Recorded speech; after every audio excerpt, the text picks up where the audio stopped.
अपने पसंदीदा शो के फुल एपिसोड देखने के लिए अभी डाउनलोड करें दंगल प्ले ऐप।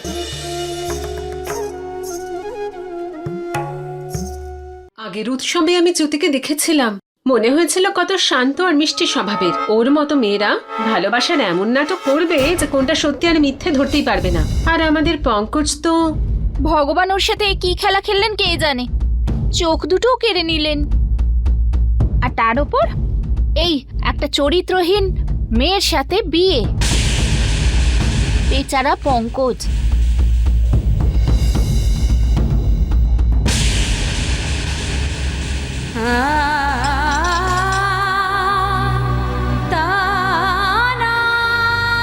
ছোট বৌদি, কি হয়েছে? কিছু না, কিছু না, আমি ঠিক আছি। তুমি এই চাটা ওনাদেরকে দিয়ে এসো।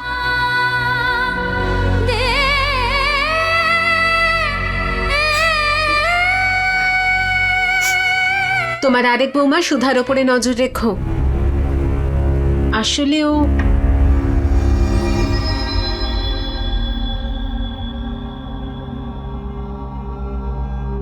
আসলে তো ওই জ্যোতিরই বোন। কিন্তু আমার পঙ্কজের জন্য চিন্তা হয়। বেচারা তো মনে হয় এখন বাইরেই বেরোতে পারে না। সেদিনের পর থেকে ও নিজেকে ঘরে বন্ধ করে রেখেছে। পঙ্কজের অবস্থা দেখতে পাচ্ছি না আমি। আরে বাইরে গেলেই তো লোকে নানান কথা বলবে আর ওকে লজ্জায় ফেলে দেবে। পঙ্কজকে কেন লজ্জায় পড়তে হবে? বাইরে বেরোনো মুশকিল হলে জ্যোতির হবে।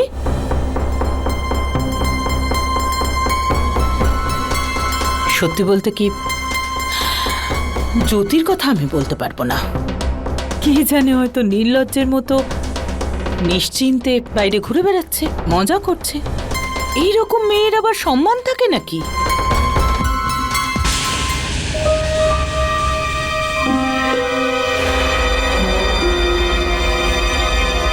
পঙ্কজ,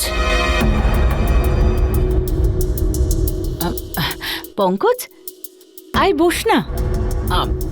আমরা তো এমনি একটু এই কথা বলছিলাম। আমি জানি।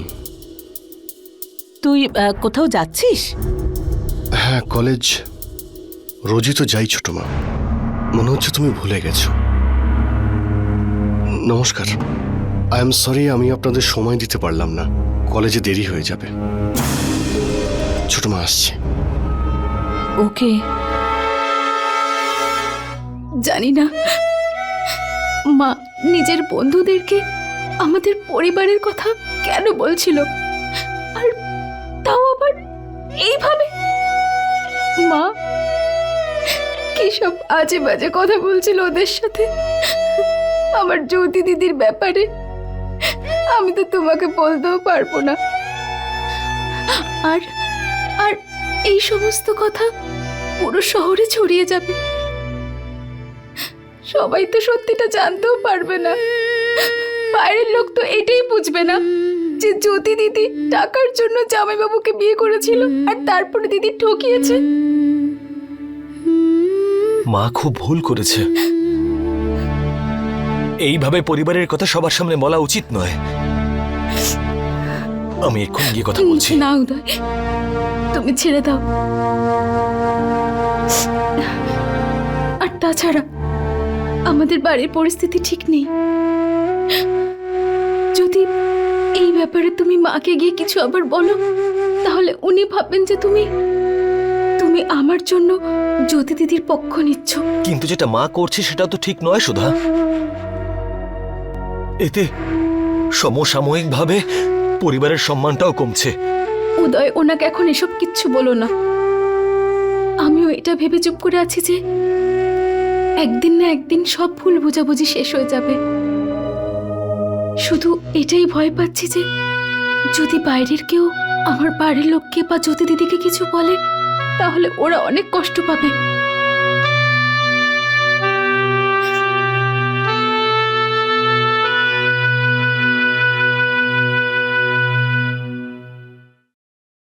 আরে আরে, আঘাত কি করে লাগলো তো? আরে কিচ্ছু হয়নি ঠাকুমা, একটু জাস্ট লেগে গেছে। ওই অফিসের দরজার সাথে ধাক্কা লেগেছে। আরে দরজায়, আরে পর্দা, কমল, সব এইদিকে এসো, তাড়াতাড়ি এসো সবাই, সন্দীপের আঘাত লেগেছে। ঠাকুমা ঠাকুমা, এটা একটা সাধারণ আঘাত, কিছুদিনেই ঠিক হয়ে যাবে। আরে পদ্মা, তাড়াতাড়ি হলুদ আর চুন গরম করে নিয়ে এসো, আঘাত তাড়াতাড়ি সেরে যাবে। যাও যাও। না মা, না ঠাকুমা, সাধারণ আঘাত একটা, ঠিক হয়ে যাবে। আমি আমার রুমে গিয়ে রেস্ট নিচ্ছি, আমি খুব ক্লান্ত এখন। ও এরকম ব্যবহার কেন করছে? দীপু, দীপু, দীপু, শোনো, এটা দরজায় ধাক্কা খাওয়ার আঘাত নয়। বললাম তো মা, আমি তোমায় সেটাই। একদম মিথ্যা কথা বলবি না আমাকে। শোন, আমার দিব্যি করে বলছি আমি, সত্যিটা বল। আরে মা, অফিসে ঝগড়া হয়েছে। কি? আরে আজই তো তোর প্রমোশন হয়েছে বাবা, আর তুই ঝগড়া করে এলি? আরে অফিসে সবাই মিলে জ্যোতি দিদির ব্যাপারে আজে বাজে কথা বলছিল। তা আমি কি ওইসব বাজে বাজে কথাগুলো চুপ করে দাঁড়িয়ে শুনবো? কতদিন লড়াই করবি?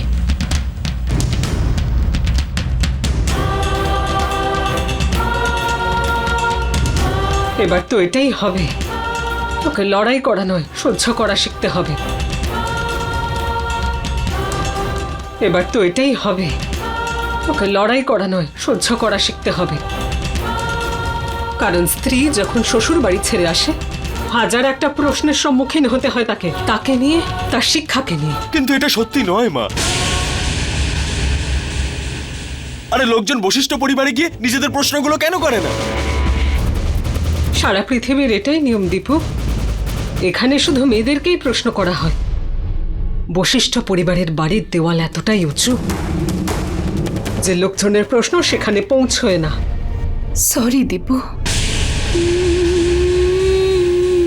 আজ প্রমোশনের পর অফিসে তোর প্রথম দিন ছিল, আর আমার জন্য না দিদি, এরকম এরকম কোনো ব্যাপার নয়। অনেক কিছু হয়ে গেছে দীপু। এই পরিবারের অপরাধী আমি।